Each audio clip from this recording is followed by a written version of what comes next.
రాకాలోకంకి స్వాగతం. ఈ కంటెంట్ మీకు నచ్చినట్టయితే లైక్ చేయండి, మీ బంధుమిత్రులకి షేర్ చేయండి. ఇప్పటివరకు సబ్స్క్రైబ్ చేసుకోకపోతే సబ్స్క్రైబ్ బటన్ని నొక్కండి, అదేవిధంగా బెల్ ఐకాన్ని నొక్కండి. మిత్రులారా, భారతదేశంలోని అత్యంత కీలకమైనటువంటి అత్యంత సంవేదనశీలమైనటువంటి సెన్సిటివ్ బార్డర్ స్టేట్, సరిహద్దు రాష్ట్రం అరుణాచల్ ప్రదేశ్. అరుణాచల్ ప్రదేశ్ అంతా అడవులు, కొండ ప్రాంతాలు, ఎత్తైనటువంటి హిమాలయాలు, మంచు పర్వతాలు, దుర్గమమైనటువంటి దారులు. ఈ అరుణాచల్ ప్రదేశ్లో చైనా ఒక కొత్త గేమ్ని ప్రారంభించింది. ఈ గేమ్ కేవలం అరుణాచల్ ప్రదేశ్ని మాత్రమే కాదు, మొత్తం నార్త్ ఈస్ట్ని దెబ్బతీస్తుంది. మొత్తం నార్త్ ఈస్ట్ని మాత్రమే కాదు, యావత్ భారతదేశం పైన కూడా దీని ప్రభావం ఉంటుంది. ఏంటంటే అరుణాచల్ ప్రదేశ్లో చైనా ఎత్తులకి భారత్ వేస్తున్నటువంటి పై ఎత్తును చిత్తు చేసేందుకు చైనా ఒక చిన్న 20 మంది సభ్యుల ఉగ్రవాద సంస్థను తయారు చేసింది. ఈ ఉగ్రవాద సంస్థ హఠాత్తుగా గత డిసెంబర్ 25వ తారీఖు క్రిస్మస్ నాడు తనను తాను ప్రకటించుకుంది, ఒక ప్రకటనను విడుదల చేసింది. ప్రకటనను విడుదల చేసి నీ లక్ష్యం ఏమిటి, మా లక్ష్యం ఏమిటి చెప్తామని చెప్పి ఒక ప్రకటనను విడుదల చేసి, ఆ ప్రకటనలో వాళ్ళు చెప్పిన లక్ష్యం ఏంటంటే అరుణాచల్ ప్రదేశ్లో విద్యుత్ ప్రాజెక్టులు కట్టొద్దు. ఎటువంటి విద్యుత్ ప్రాజెక్టులు కట్టొద్దు, ముఖ్యంగా సియాంగ్ అప్పర్ మల్టీపర్పస్ ప్రాజెక్ట్ అనేటటువంటి ప్రాజెక్ట్ని కట్టొద్దు. 1,13,000 కోట్ల ఖర్చుతో నిర్మాణం అవుతున్న ఈ ప్రాజెక్టు మాకు వద్దు అని చెప్పి వాళ్ళు అంటున్నారు. దీనికోసం వాళ్ళు ఆయుధాలు చేపట్టారు. ఆయుధాలు చేపట్టి యుద్ధం చేయడం కోసం ఎక్కడికి వెళ్ళారు? బర్మాకి వెళ్ళారు. బర్మాలో ఒక ట్రైనింగ్ క్యాంప్ పెట్టుకున్నారు. బర్మాలో వాళ్ళ హెడ్ క్వార్టర్ని పెట్టుకున్నారు. బర్మాలో హెడ్ క్వార్టర్, అరుణాచల్ ప్రదేశ్లోని జల విద్యుత్ ప్రాజెక్టుల పైన వాళ్ళ టార్గెట్. వీళ్ళని నడిపిస్తున్నది అక్కడెక్కడో ఉన్నటువంటి చైనా. ఇది గేమ్. ఈ ఉగ్రవాద సంస్థ పేరు United టానీ army. United టానీ army, UTA అనేటటువంటి ఈ ఉగ్రవాద సంస్థ టానీ అనేటటువంటి గిరిజన సమూహాల్ని టార్గెట్ చేస్తుంది. ఈ గిరిజన సమూహాలు ఏంటంటే అరుణాచల్ ప్రదేశ్లో అనేక చిన్న చిన్న గిరిజన తెగలు ఉన్నాయి. ఉదాహరణకి ఆది, నిషి, గాలో, ఆపాతని, తాగిన్, ఈ 5 తెగలు కలిసి వీటిని తానీ తెగలు అంటారు.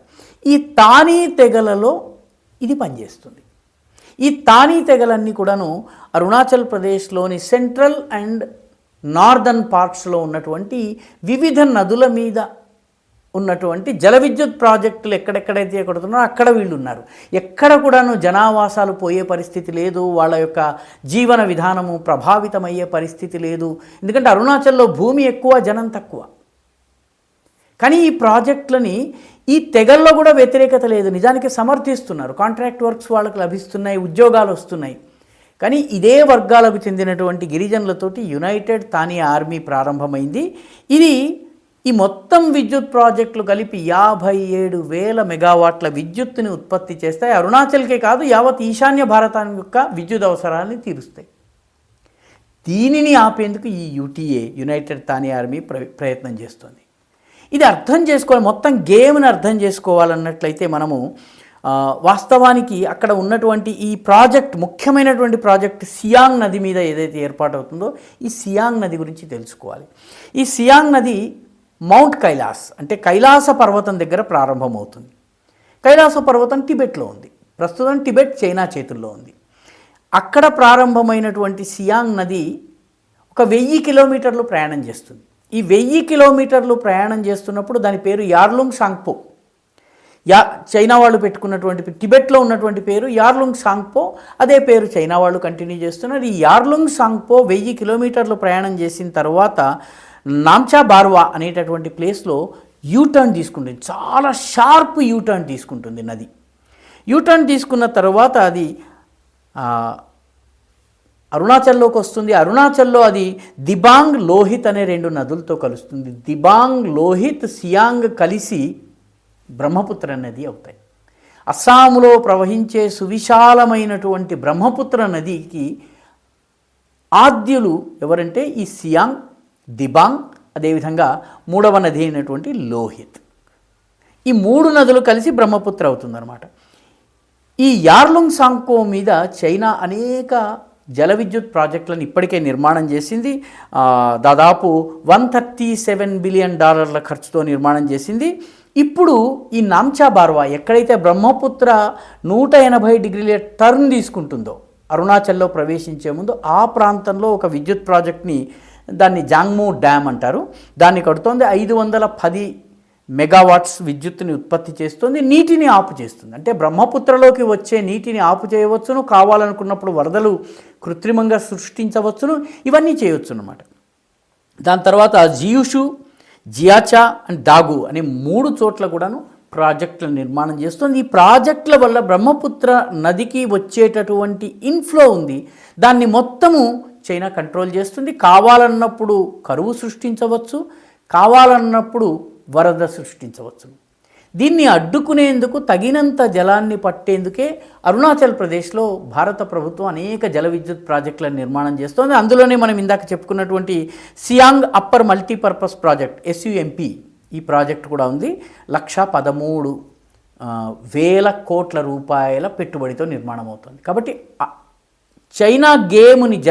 చైనా యొక్క వాటర్ గేమ్ని అడ్డుకునేందుకు మనం నిర్మిస్తున్నటువంటి ప్రాజెక్టులు ఇవి. దీన్ని నిర్మాణం కాకుండా అడ్డుకునేందుకు చైనా ఈ ఉగ్రవాద సంస్థని తయారు చేసింది. దీని పేరే యునైటెడ్ తానీ ఆర్మీ.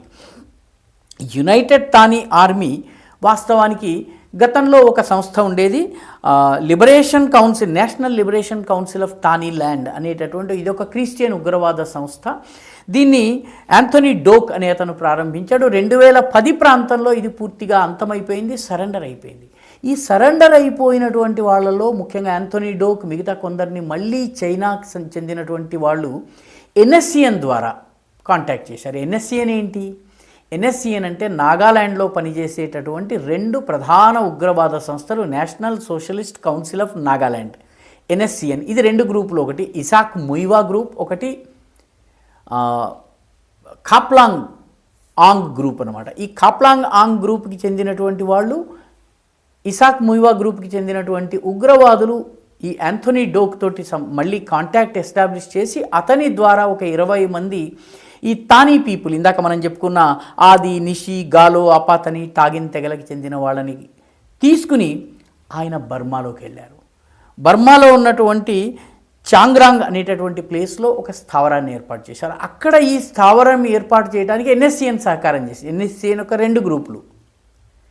NSCN యొక్క ఈ 2 గ్రూపులకి ఆ ప్రాంతాన్ని దాదాపుగా తన గుప్పెట్లో పెట్టుకుని ఉన్నటువంటి కచిన్ ఇండిపెండెంట్ ఆర్గనైజేషన్ అనేటువంటి ఉగ్రవాద సంస్థ వాళ్ళకి సహకరించింది. ఇది బర్మీస్ ప్రభుత్వం పైన పోరాడుతోంది. దీనికి సంబంధించినటువంటి ఇది NSCN ఇటువంటి అల్ఫా ఇటువంటి ఉగ్రవాద సంస్థలకి సహకరిస్తుంది. కాబట్టి ఇక్కడ NSCN క్రిస్టియన్ ఉగ్రవాద సంస్థ అయినటువంటి NSCN, దాని 2 గ్రూపులు, బర్మాలో ఉన్నటువంటి కచిన్ ఇండిపెండెన్స్ ఆర్గనైజేషన్ ఇదొక క్రిస్టియన్ ఉగ్రవాద సంస్థ. మొత్తం కచిన్ తెగ అంతా కూడాను క్రిస్టియనైజ్ అయిపోయింది, 100% క్రిస్టియనైజ్ అయినటువంటి తెగ. వీటికి తోడుగా అరుణాచల్లో ఉన్నటువంటి 5 తెగలు, దానిలో ఉన్నటువంటి ఈ యాంథనీ డోక్ అనే వ్యక్తి, ఇతను 2010లో సరెండర్ అయిపోయి ఇటానగర్ అరుణాచల్ రాజధానిలో ఒక హోటల్ నడిపించుకునేవాడు. ఆయన ఇప్పుడు మళ్ళీ ఒక 20 మంది యువకులతో యునైటెడ్ తానీ ఆర్మీని ఏర్పాటు చేశాడు. దాని స్థావరము బంగ్లాదేశ్లో ఉన్నటువంటి చాంగ్రాంగ్ హీ అనేటటువంటి, బర్మాలో ఉన్నటువంటి చాంగ్రాంగ్ హీలో ఏర్పాటు చేశాడు. కాబట్టి గేమ్ని అర్థం చేసుకోండి. బర్మాలో ఉన్నటువంటి క్రైస్తవ ఉగ్రవాద సంస్థలు, నాగాలాండ్లో పనిచేస్తున్నటువంటి క్రైస్తవ ఉగ్రవాద సంస్థలు, ఇవన్నీ కలిసి అరుణాచల్ ప్రదేశ్లోని ఒక 20-25 మంది యువకులకు ఆయుధాలు ఇచ్చి ఒక ఉగ్రవాద సంస్థను ఏర్పాటు చేశాయి. వీటన్నిటి వెనుక చైనా ఉంది. ఎందుకంటే NSCNకి చైనాతో సంబంధం ఉంది.